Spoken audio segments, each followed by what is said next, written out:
Rejoignez dès à présent la grande famille des abonnés de votre chaîne Sika TV sur les réseaux sociaux. Sika TV, le vrai visage de l'actualité en Afrique, est en direct et en replay sur YouTube. Abonnez-vous et cliquez sur la cloche de notification pour ne rien rater. Nous sommes également présents sur Facebook et sur Twitter.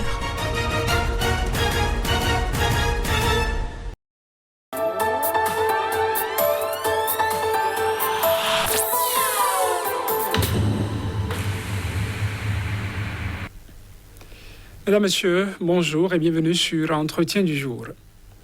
La mise à disposition de l'humanité des vaccins pour freiner l'élan ravageur du nouveau coronavirus, a priori, a apporté un soulagement lorsqu'on sait qu'on peut se prémunir contre.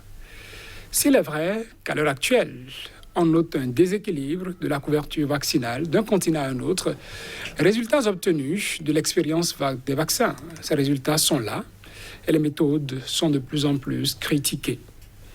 Des personnes vaccinées qui pourront cependant porter le virus et le transmettre, quelques-uns qui en décèdent malgré des doses de vaccins qu'ils auraient reçues, etc.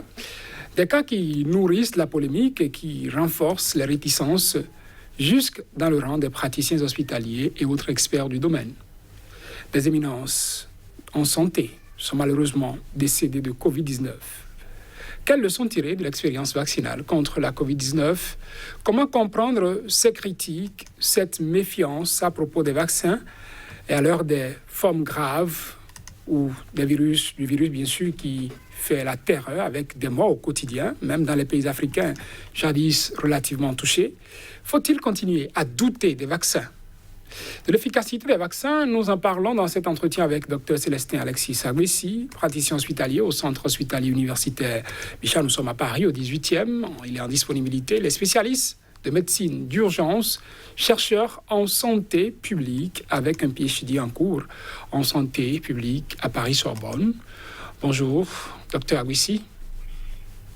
Bonjour, Monsieur Sartini Dorsou. Merci encore une fois de m'inviter à votre émission pour que nous puissions discuter de ce sujet extrêmement important. C'est moi qui vous remercie. Et déjà, Dr Aguessi, les critiques contre les vaccins Covid ont quitté la rue, je vais dire. C'est désormais sur des plateformes d'experts de questions de santé. Comment analysez-vous cette allure que prend le débat ? Il est tout à fait normal que le débat soit institutionnalisé avec des scientifiques. Tout à fait normal que chacun exprime son opinion jusqu'à un certain point, puisque la science doit toujours prévaloir. Mais avant d'en parler un peu plus longuement, je voudrais juste rappeler une chose.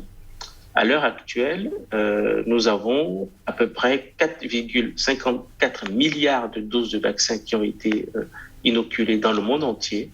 Nous avons le Bénin qui en a aujourd'hui, qui est le 157e pays avec près de 80 000 vaccins. Et le dernier pays est la Guinée-Bissau avec une trentaine de milliers de vaccins. L'Afrique n'est donc pas exempte de vaccination, même si elle a une part de vaccination assez faible, environ 2 à 3% dans le monde. Il est aussi important de rappeler que le Covid est mortel. Le Covid tue, le Covid n'est pas une maladie banale, contrairement à ce que beaucoup peuvent dire. Il y a, nous l'avons déjà rappelé à multiples reprises, il y a bien entendu des gens pour lesquels nous devons prioriser la vaccination, ce sont les personnes les plus fragiles, les plus âgées, ceux qui ont des comorbidités. Mais quand nous avons dit ça, nous pouvons aussi parler de ce débat scientifique sur la vaccination proprement dite. Elle n'est pas nouvelle en Afrique. Juste une statistique pour donner un peu l'ampleur de ce qui se passe. La dernière étude sur la vaccination en Afrique a mis en évidence que le rapport entre la confiance que nous avons dans nos gouvernants est proportionnel au niveau de vaccination des enfants.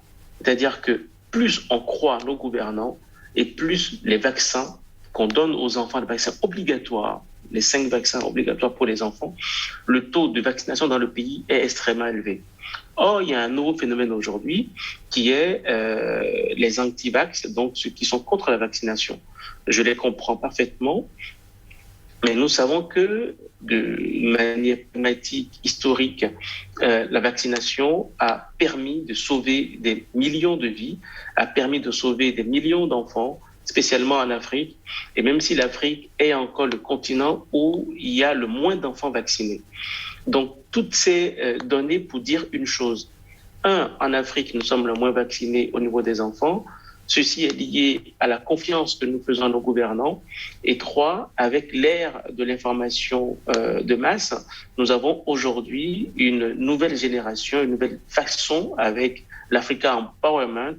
Donc, cette tendance à penser que l'Afrique doit se prendre en charge, une remise en question globale, je dirais plutôt du monde dans lequel nous vivons, avec l'Occident comme seul repère.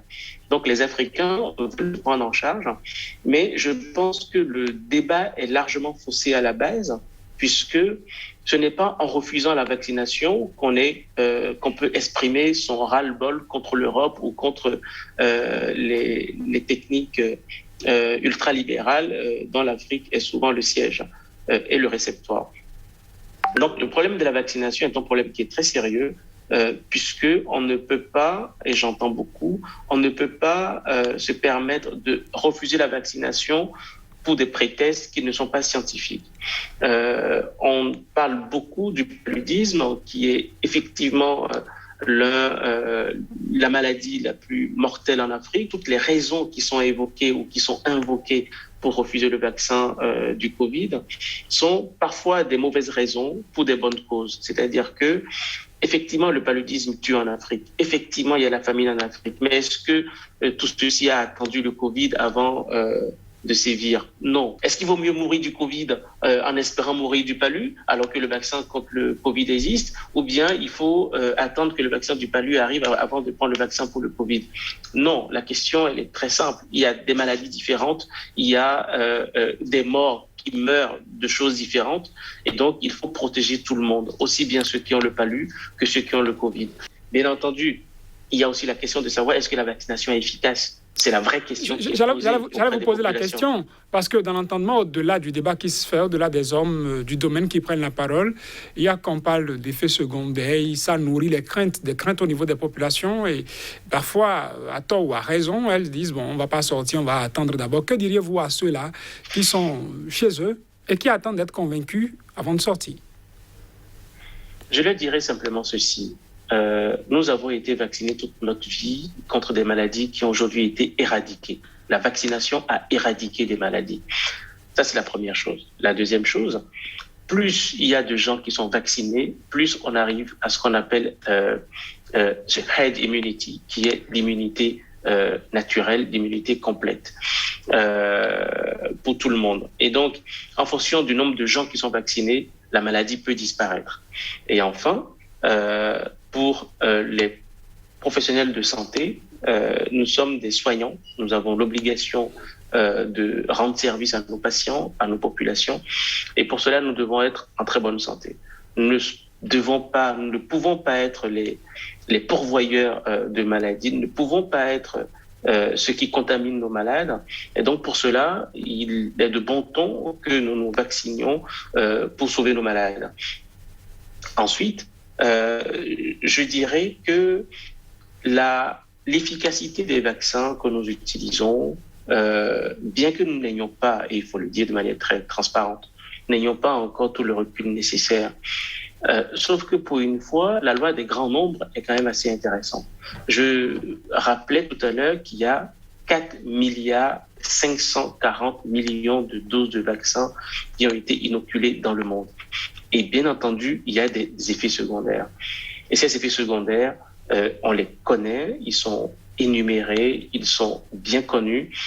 Effectivement, la science n'agit pas à 100%. Ceux qui voudraient faire croire que ne pas se faire vacciner est la meilleure solution, je pense qu'ils ont tort. Parce que la science, elle se base sur la reproductibilité. Elle n'est elle est fiable, elle est reproductible, elle est sûre, mais effectivement, il y a des effets secondaires qui sont d'une manière ou d'une autre maîtrisés.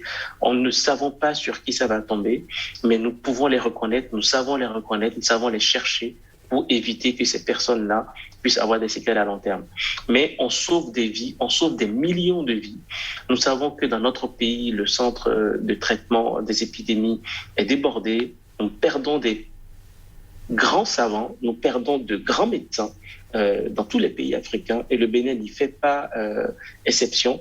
Je recommande à tous mes collègues médecins, soignants, en général, d'imaginer que nous sommes le fer de lance de la riposte, nous sommes le fer de lance de la réponse pour nos populations et nous devons les protéger. Et pour les protéger, effectivement, la réponse, elle n'est pas univoque, mais elle comprend la vaccination. Et en même temps, un message pour nos gouvernants, nous devons absolument, de manière très pratique, très pragmatique, amener nos populations à aller vers la vaccination en priorisant tout d'abord ceux qui en ont le plus besoin, les gens qui ont des comorbidités et bien entendu après en élargissant l'assiette aux plus jeunes. Que tout le corps scientifique, tout le corps médical du Bénin se réunisse, s'unisse auprès de nos gouvernants. C'est un peu étrange que ce soit moi qui le dise, mais je crois fermement que nous pouvons ensemble aider nos gouvernants à juguler cette pandémie et c'est tous ensemble que nous y arriverons. J'allais vous poser la question parce qu'entre autres faits qu'on avance pour mettre en doute l'efficacité de ce vaccin, ce sont ces engagements-là qu'on prend au lieu de vaccination comme quoi, en cas d'effet secondaire, au cas où il y aurait des événements fâcheux, la responsabilité du gouvernement n'est pas engagée, la responsabilité du fabricant aussi n'est pas engagée. Que direz-vous à propos rapidement, docteur ? Je trouve effectivement un peu dommage toutes ces précautions. Mais vous savez, c'est la première fois depuis 1918 que le monde connaît une pandémie aussi importante. Bien entendu, la vaccination de masse qui va concerner des milliards d'êtres humains, aucune firme pharmaceutique ne prendra encore le risque de faire des recherches pour trouver des vaccins. Bien sûr, elles s'enrichissent. C'est évident qu'elles s'enrichissent. Mais nous devons pour cela aussi, en Afrique, au Bénin, construire des leaders pharmaceutiques, construire des laboratoires en Afrique qui permettent justement à ce que nous soyons autonomes, indépendants, pour que nos pays, nos États, nos nations soient justement nos repères et soient celles qui nous protègent du monde extérieur, du monde viral, bactérien et des maladies. Et donc pour cela, oui, les règles ne seront pas changées en cours de route. C'est ainsi, c'est le capitalisme. Nous devons faire avec pour l'instant, mais il est évident que le post-Covid sera différent.